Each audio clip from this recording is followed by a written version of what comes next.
And we did not capitalize off of the draft. We didn't need another defensive tackle. You had Eli Inku. He was good. He was a good defensive tackle. Whatever they was trying to make him, he was still like you had guys. Yeah. Every guy that you had from your team that you drafted has actually stuck and were good. You had homegrown talent. That's what we were talking about, building from the draft. Yeah.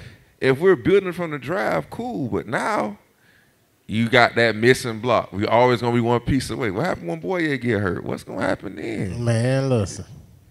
We're gonna go get Perry Nicholson back. Shout out to Perry Nicholson. Okay. Man. I get it, but I still don't think they got enough for that, man. No, because you're not going to get another Jalen. You're not going to get the Rams could mess around and win out right now. That pick is obsolete. We can win and go to Jacksonville can win and go to the playoffs or go to the wild card. Those picks are obsolete now. What are you going to do? Package them up to go to the front of you going to package them up to go to the top of the draft to get one player? Yeah. I don't see them doing that either. Well, because this year's draft, 2 years ago, they could have got Derwin James. What did they do? They sat back and ain't get him. It's a lot of things that they could have done. They don't do. And you needed a safety. That Jalen went up there and told you to get him, but I think that's why he didn't even entertain it. But that's my point.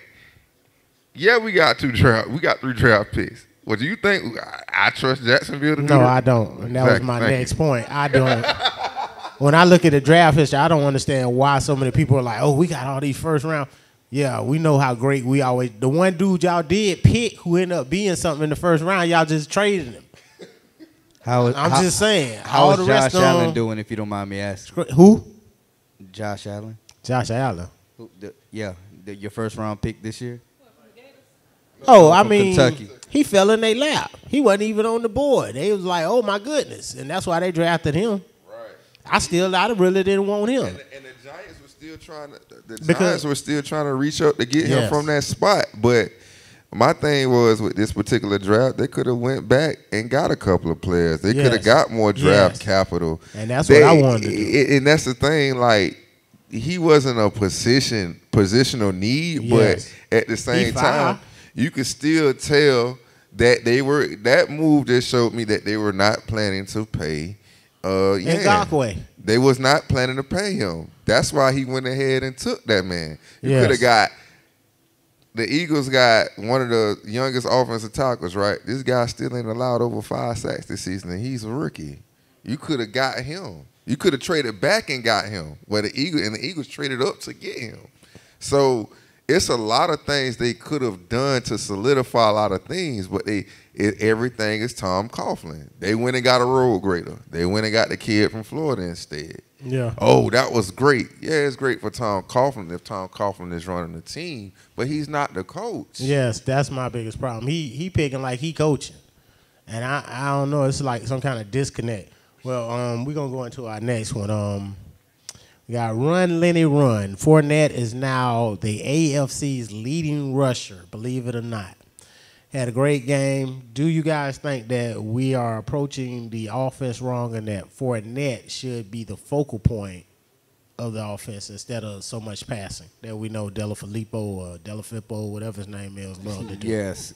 Y'all, the Jags look like a professional version of the Georgia Bulldogs. I'm gonna say it here. When I watched them last game, and y'all look just like we look in college, and it was like it's run. Oh man, what 3rd and 8? Okay, we gonna pass. Bam. Oh, we ain't get it. Punt. It seems like that's the formula you guys run with, and it's crazy because it's like I just don't understand so many ideas that go in my head when it comes to play calling, and you would think that somebody that's getting paid that grade to actually come up with something more fascinating and make something special happen. Nah. But Fournette, I like what he's doing right now. At first, I remember at the beginning of the year, I was trash talking to him. I didn't believe in nothing Fournette had going. I thought y'all should let him go and go get Melvin Gordon, but I'm gonna leave that alone now because you talking about Melvin who keep fumbling, Gordon? I'm eating my words right now, so I'll accept that. I ate my words. Fournette is doing this thing, and I'm actually shocked to see him do his thing and not actually be injury prone like he's normally. No, the funny thing is, actually, I agree with you. I didn't want to get rid of Fournette, but I did want to add Melvin Gordon, and we could have worked it out some kind of way with maybe a pick or something traded for him. But I just don't like the fit of the offense for Fournette. I do feel like with a rookie quarterback, even though, I love Minshew, he's been balling out of control to me, considering he's a rookie who didn't expect to play, considering y'all was saying he was a bubble guy. He was almost about not to make the team. And for him to be the jock scrap hero that he's been, I ain't got nothing but praise for you, my man. But to make it easier for him, and right now, the D is still the strong point of this team, run the ball. I mean, that's what Coughlin drafted him for. That's what, to me, you're building. You don't have a pass blocking line. You got a line that's built to run the ball. Run the freaking ball. Like I told Babe sitting there watching the game, I was like, watch he gonna come out and we just gonna be passing.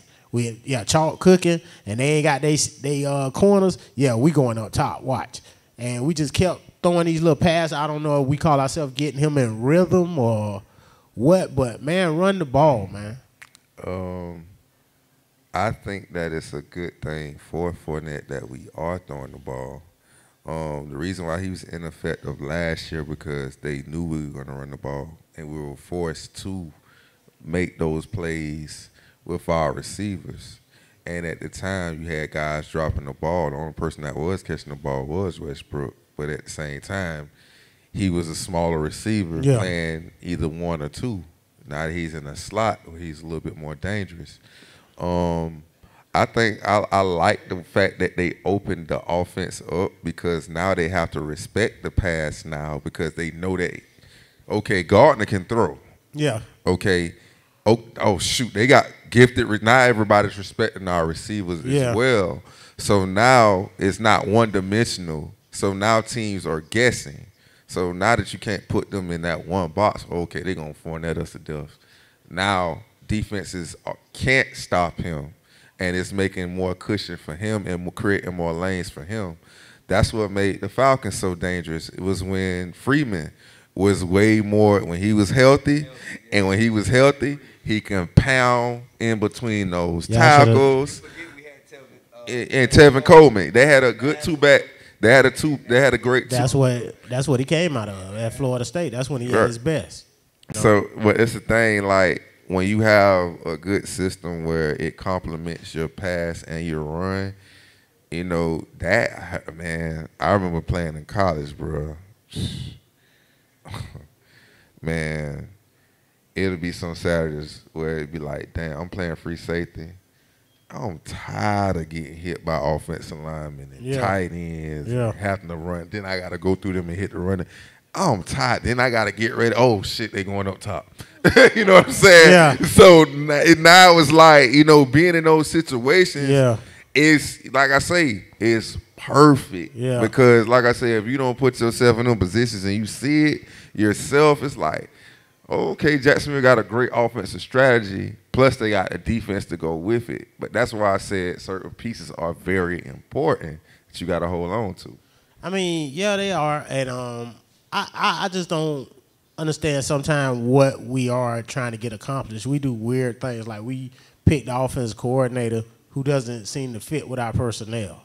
And I understand we were trying to lure foes here and all that, but you got to understand the philosophy of the person you have in office making the final decisions. And this that's man gonna get Coughlin up out of there. But that's my point. I don't think that those are Dave's. Oh, I want this guy. I don't see it. I don't see Dave doing that. If Dave was making the picks, he's gonna side with that offensive coordinator and what that offensive coordinator needs. Jay, did you have anything to add to that? No? Well, what we're going to do is, since y'all were starting to speak on Foles, and since Nick is back in the Foles, and with him coming, well, there you go. He's going to be coming back to practice. So do you guys think we need to push Minshew to the side and reinstall Foles, or what do you guys think the team should do? I think you keep the hot hand. Hot hand always. Huh? Hot hand always. Yeah, you keep the hot hand on the field. You know, when he starts to struggle, we play against teams we're at the tail end of they're at the tail end of the schedule, so they should have more winnable games. So I think that the hot hand should remain with the ball until he starts really making mistakes, or teams start to really make him, like the Saints, show that he's really a rookie. So that's my take on it. I play devil's advocate here for Jacksonville. You got Nick Foles, man. That's Big Dick Nick.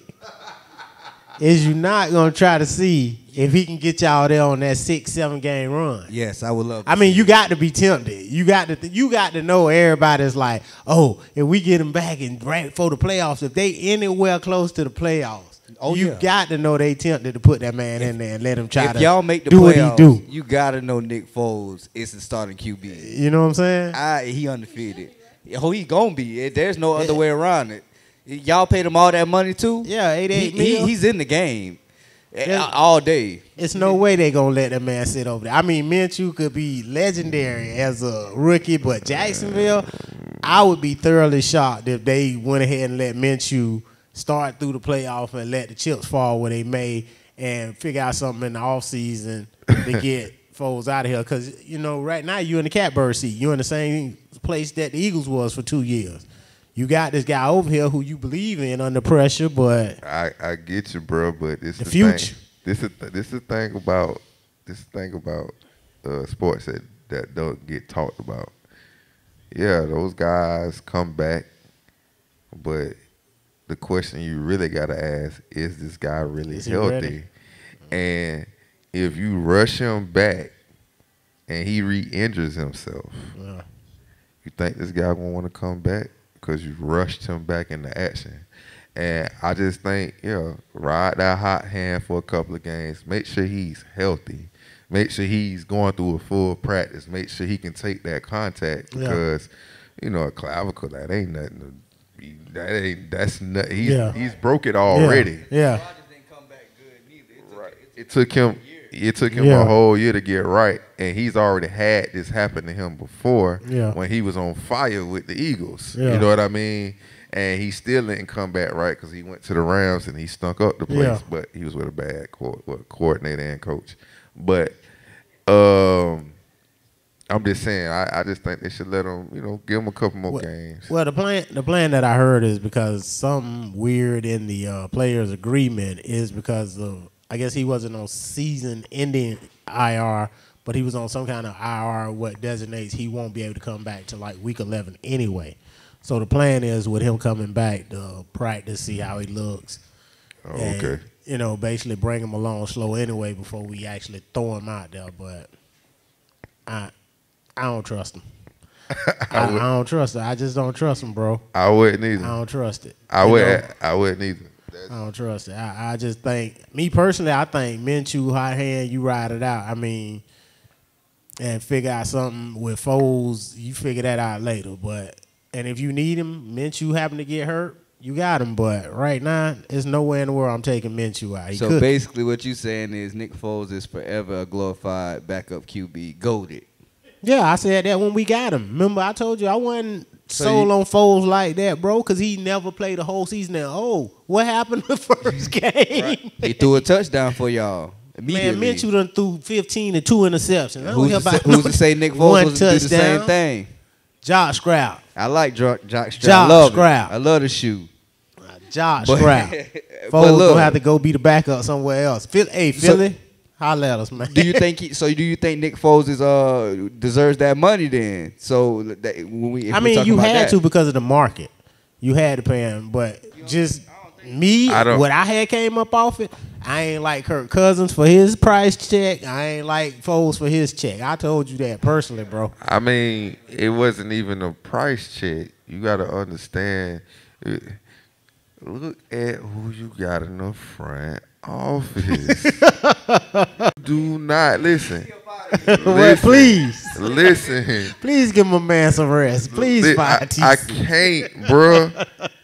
You didn't have no bidders. He could have got this man for $50 million, man. Yeah. And still paid the rest of your players. You overpaid him because you wanted to do that. You didn't have to. And it wasn't necessarily a big need. If the need was that big, you still had some big time quarterbacks at your draft slot.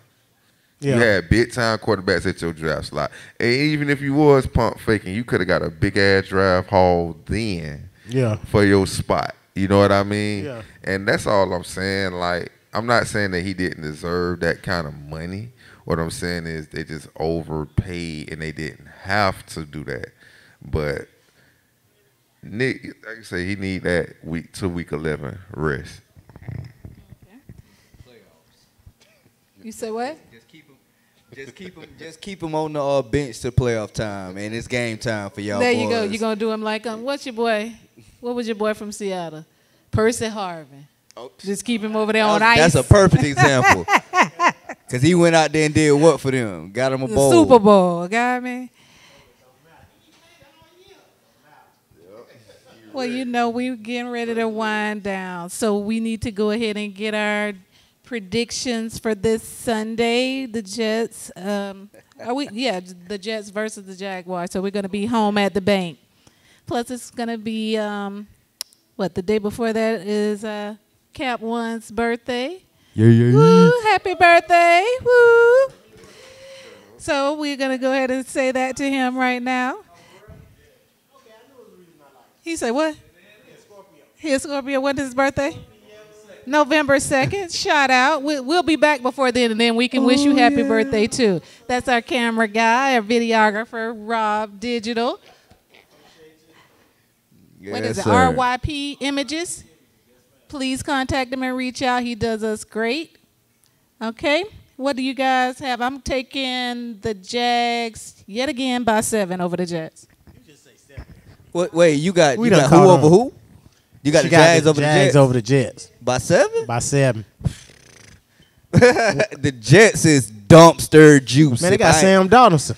I don't care nothing Ask about the Cowboys how dumpster juice they is. The only people they beat that was worth something was the Dallas Cowboys, and the game That's after that, you seen team. what happened to them. That's America's team. Yeah. Okay, we're going to see how that's going to go. See? There you go. That's Anyways, Cowboy. keep the Cowgirls out there. Sorry for even mentioning the Cowgirls. Excuse me. Pardon me. Anyways, the Jets are garbage. Sam Darnold isn't ready to play yet. I don't like it. They got Le'Veon Bell. I like that guy, man, but he got all the workload. It's all on his back. If you watch a Jets game, that's what you see. Le'Veon Bell trying to make something shake every game. That's Jets football. That's ludicrous football. That's what I call it. That's not the way to win. Who is he even throwing to? Do y'all know? And you got Jamal Adams on the they defense is wrong now, so that's the only thing that's gonna make legit with the hell? I forgot his name. On the defense? No, on the Jets, who the wide receiver. I forgot his name. Yeah, Robbie Anderson. Oh yeah, that's it though. Anyways, okay, yeah. The Jets got a solid defense. Maybe one of the better defenses in the league right now. So I think it's gonna be a nice test for Minshew to go out there and actually show what he's worth, because Jamal Adams is gonna be ball hawking everything out there. I already see it. I seen it last game. I seen it the game before. This dude is a monster. I like that guy, but I still like the Jags. I like the Jags for I like them for 10 over. I'm close every week. I don't know what y'all talking about. I'm the GOAT now. Hey, you just can't pick for the Falcons though. Oh yeah, I'm not betting on no Falcons. You gotta know that. Oh man, not the jersey in the trash. Oh. Well.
much.